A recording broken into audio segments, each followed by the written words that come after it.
स्वामी। राधा स्वामी दयाल की दया, राधा स्वामी सहाय, राधा स्वामी। सभी सत्संग प्रेमियों को सविता राधा स्वामी का प्यार भरा नमस्कार, आशीर्वाद। सभी को स्मरण कराया जा रहा है कि सत्संग तो हमेशा से होता आया है, होता रहेगा, मगर कौन दिल से अपनाते हैं ये हर रूह का अपना भाग्य है। कौन सी रूहें आध्यात्मिक जगत में खरी उतरती हैं। जैसे संसार में रूहें आती हैं, आध्यात्मिक संसार में भी रूहें आती हैं, मगर कौन सत्संग नियमों की पालना करती है। पहले समय को 4 भागों में बांटा गया था, सतयुग, द्वापर, त्रेता, कलयुग। मगर आज समय का दौर 5वें पड़ाव पर आ चुका है। कलयुग से भी घोर युग, बुच्चड़ युग आ गया है। इसमें रूहों का दिखावा है, मगर असली और सच्ची रूहें नहीं हैं। जितना भी वारा पसारा दिखाई दे रहा है, बुच्चड़ रूहों का दिखाई दे रहा है। इनकी भरमार से तत्ववेत्ता निराधार दिखाई देते हैं, मगर तत्ववेत्ता निराधार नहीं होते। उनका समय तत्व ज्ञान में ही बीतता है, मगर ये बुच्चड़ रूहें समय की रफ्तार में बीत जाती हैं, तो ये इनका दुर्भाग्य है। इसलिए हम खुदा के संदेशक इनको बचाने का प्रयास करते हैं, क्योंकि हमारा कार्य हमें करना पड़ता है और हमारा जो कर्म है, धर्म है, वो भी इनको बचाने का है। फिर भी ये नहीं मानती, तो आज के दिखावे में समय बीतकर हाथों से निकल जाएगा। फिर इनके पास रोने पीटने के अलावा कुछ नहीं बचेगा। तो यहाँ हम अपने राधा स्वामी मत के तीसरे गुरु महर्षि शिव वर्तलाल जी, जो कि आज से 150 वर्षों पहले एमए हिंदी से थे और अनेक डिग्रियां उन्होंने हासिल कर रखी थी। उन्होंने अपने आध्यात्मिक ज्ञान से हर क्षेत्र में उन्नति पा रखी थी। उनकी एक पुस्तक व्यवहार ज्ञान अध्यात्म प्रेमियों के लिए बहुत अच्छा मार्गदर्शन है, मगर उन्होंने इस पुस्तक में रूहों की कुछ दिमाग की उन्नति की कार्रवाई कर रखी है। ये पुस्तक हमारे राधा स्वामी सत्संग विनोद में उपलब्ध है, प्रेमी जन पा सकते हैं। मगर हम महर्षि जी के व्यवहार ज्ञान से भी कुछ आगे चलते हैं, क्योंकि रूह को सांसारिक व सामाजिकता का ज्ञान भी होना चाहिए, और ये ज्ञान की पाठशाला रूह के माता पिता के घर से ही शुरू होती है। व्यवहार ज्ञान हमारे घर से शुरू होता है और यही हमें भक्ति मार्ग में आगे बढ़ने को अग्रसर करता है। जब तक हम में ये ज्ञान नहीं है, हम कोरे मूड हैं। हम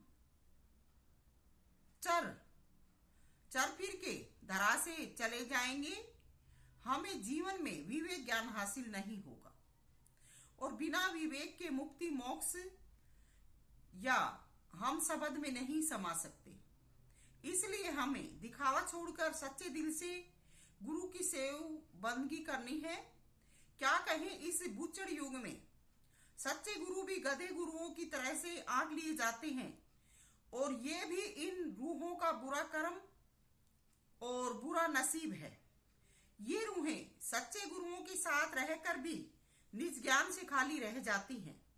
मैं आजकल नेट पर देखती हूँ कि गुरु इनसे घिरे रहते हैं और ये अपना प्रभाव गुरु पर बनाए रखती हैं, मगर इनकी कम बुद्धि यहाँ भी इनको हीनता का दर्जा ही प्रदान करती है, क्योंकि गुरु नाम ज्ञान का है।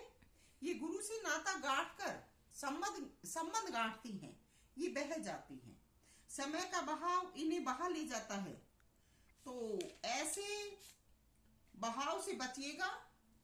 गुरु सूर्य रूप है, मौसम के वातानुकूलित ठंडा गर्म का गुण गुरु में पैदा होता रहता है। सुबह कुछ, शाम को कुछ अलग, और पूरा दिन बादलों को फाड़ कर चलता रहता है। शाम को अपने स्थान पर लुप्त हो जाता है, फिर अगली सुबह उसी प्रभाव में प्रकट हो जाता है। मगर बादलों को को बनना बिगड़ना पड़ता है। यही हालत रूहों की है। गुरु निज ज्ञान तत्ववेता होते हैं, इनको साथ रखकर भी नहीं डूबते और ये मारी जाती हैं। ऐसी जो रूहें होती हैं ये मारी जाती हैं। इसलिए हम रूहों को व्यवहार ज्ञान की तरफ बढ़ावा देते हैं कि आप कुछ सीखें, अपने मन की लगाम को कैद करें, नहीं तो समय बीतने के साथ हमारा मेहनत श्रम बेकार हो जाएगा और गुरु के पास रहकर भी आत्मिक रूप से असहाय हो जाएंगी। इनकी कोई मदद नहीं कर सकता। मंद बुद्धि के कारण हिचकोले खाती रहती हैं। इनका जो रूहात्मक मुकाम है वहां तक नहीं पहुंच पाएगा। जैसे मछली पानी में रहकर जीवन जीती है मगर उसकी तड़पन और उसकी विपत्ता खत्म नहीं होती। गुरु के संग में सुख ज्ञान व समीपता में हम अपने आप को आनंदित महसूस करते हैं, मगर ये भी सदा सुखदायी नहीं है। इसलिए हम समय रहते सतमार्ग सत्य ज्ञान हासिल करें, गुरु के साथ अहमियत बरतें। गुरु ज्ञान है, उनके ज्ञान प्रवाह को पाएं, उनके समान खुद को न आके धोखे में मारे जाएंगे। आज कल का जो समाज है, क्या कहूँ, इसमें हमारी ये जो माई बाई है इन्हीं का ही सबसे आगे नंबर आता है, क्योंकि माई बाइयां ही बच्चों के जीवन को बनाने में महत्वपूर्ण भूमिका निभाती हैं और बच्चों के साथ ज्यादातर समय यही बिताती हैं। तो इन्हें अपने बच्चों को अच्छी शिक्षा देनी चाहिए। हम देखते हैं सत्संगों में ये अपने घरों का काम नहीं करती, अपने बच्चों को घर में अच्छा कुछ नहीं सिखाती। सत्संगों में आती हैं जैसे घोड़ी होती है ना, घोड़ियों की तरह से आती है और ना ये खुद अच्छा जानती है ना ये अपने बच्चों को अच्छा बनाना चाहती हैं और अपने बच्चों को सत्संगों में लाकर ऐसे छोड़ देती हैं जैसे घोड़ी के बच्चे हिन आते नहीं घूमते हैं, सिर मारते भागे आते हैं, कभी उधर जाते हैं कभी इधर आते हैं। तो इनको ये ज्ञान नहीं है कि सत्संग में अपने बच्चे को शुरू से ही पाठशाला में किस प्रकार से बिठाएं, उनको कौन सी अच्छी आदत डालें। तो सबसे पहले जो व्यवहार ज्ञान है वो घर से, माँ से शुरू होता है।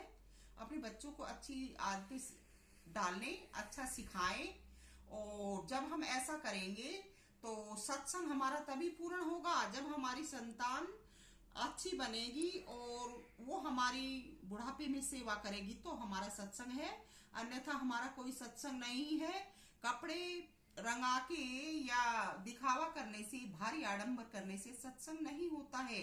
पूरा जीवन हम इसी प्रकार से घूम घुमक्कड़ बनकर बिता देंगे और आगे जब हमें जन्म मिलेगा तो इससे भी बदतर मिलेगा। तो व्यवहार ज्ञान यही है कि सबसे पहले अपने आप को शिक्षित करें, फिर अपने बच्चों को शिक्षित करें और जहां भी जाएं अपना अच्छा प्रभाव दें और अच्छा प्रभाव करवाएं, यानी किसी को किसी प्रकार का तकलीफ न उठाना पड़े। तो सभी को प्यार, आशीर्वाद, सविता मोजाधीन, राधा स्वामी।